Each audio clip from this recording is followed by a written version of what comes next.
Hello' অকণিবোৰ আজি আমি তোমালোকৰ ক্লাছৰ প্ৰথম পাঠটো ইংৰাজী টেক্সট বুকখনৰ হবিজ নামৰ প্ৰথম পাঠটো আজি আমি অলপ বেলেগ ধৰণে কৰিবলৈ ওলাইছোঁ।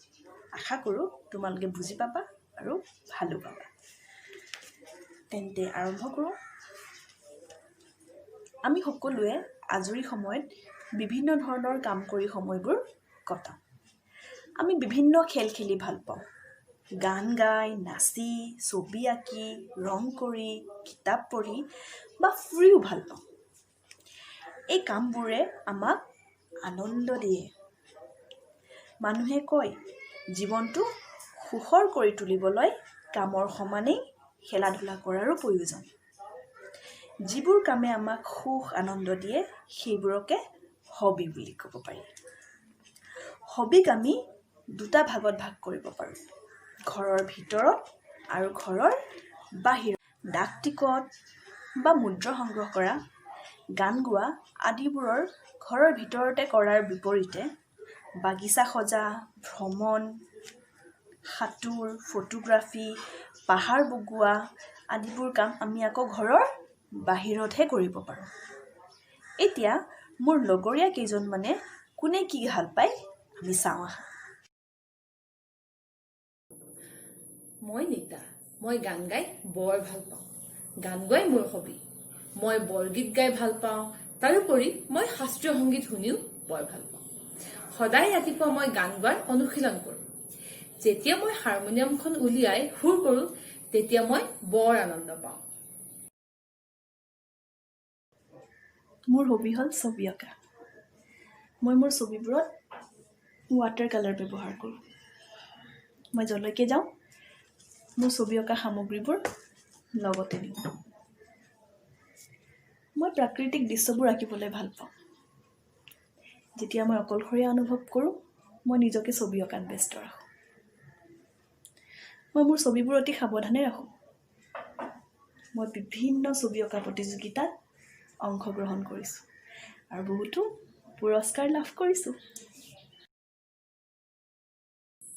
মোৰ নাম ৰুণা। মোৰ প্ৰিয় কাম হ'ল বাগিচা সজ্জা। মোৰ ঘৰৰ পিছফালে এখন পাচলিৰ বাগিচা আৰু আগফালে এখন ফুলনিৰ বাগিচা আছে।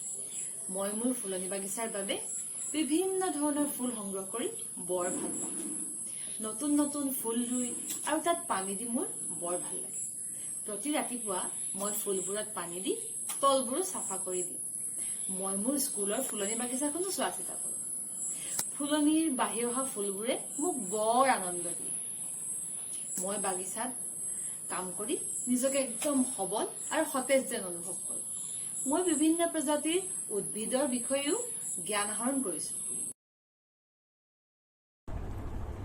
মই আজৰি সময়ত কিতাপ পঢ়োঁ। কিতাপ পঢ়াই মোৰ চখ। সাধু কিতাপৰ লগতে মহান ব্যক্তিৰ জীৱনী পঢ়িও ভাল লাগে। তাৰোপৰি ৰহস্যময়ী আৰু ৰোমাঞ্চকৰ সাধুৱে মোক বৰকৈ আকৰ্ষিত কৰে। এই কিতাপবোৰ বাৰে বাৰে পঢ়িলেও মোৰ আমনি নালাগে আৰু পঢ়াৰ শেষত মই সেই কিতাপখনৰ ওপৰত এটা টোকা লিখি ৰাখোঁ। মোৰ হবি হ'ল ডাক টিকেট সংগ্ৰহ কৰা। ডাক টিকেট সংগ্ৰহ আৰু তাৰ অধ্যয়ন কৰা কামটোক ইংৰাজীত ফিলাটেলি বুলি কোৱা হয়। মই প্ৰথম শ্ৰেণীৰ পৰাই এই সংগ্ৰহ কৰা কামটো আৰম্ভ কৰিছিলোঁ। আমেৰিকাত থকা মোৰ খুৰায়ে আমালৈ চিঠি লিখি পঠিয়ায়। মই খামটোৰ পৰা ডাক টিকেটকেইটা এৰাই এলবামত লগাই থওঁ।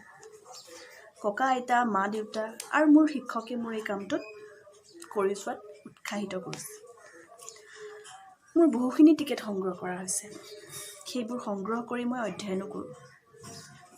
বৰ্তমান উন্নত প্ৰযুক্তিবিদ্যাত যোগাযোগ মাধ্যমটো সলনি হৈ পেলাইছে।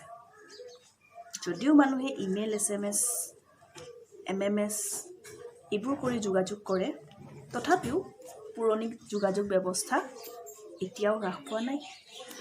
এতিয়া বুজি পালা? সেইবাবেই হবি হৈছে এনেবোৰ কাম যিবোৰে আমাক আৰামেৰে উপভোগ কৰাৰ সুযোগ দিয়ে। আজৰি সময়ত মনৰ আনন্দৰ বাবে যিবোৰ কাম কৰোঁ সেয়াই হবি। যিবোৰৰ পৰা জ্ঞান আহৰণো কৰিব পাৰি আৰু ফূৰ্তিও কৰিব পাৰি। হবিৰ যোগেদি আমি নিজকে ব্যস্ত আৰু সক্ৰিয় ৰাখিব পাৰোঁ। তেন্তে আজিলৈ আহোঁ। নমস্কাৰ।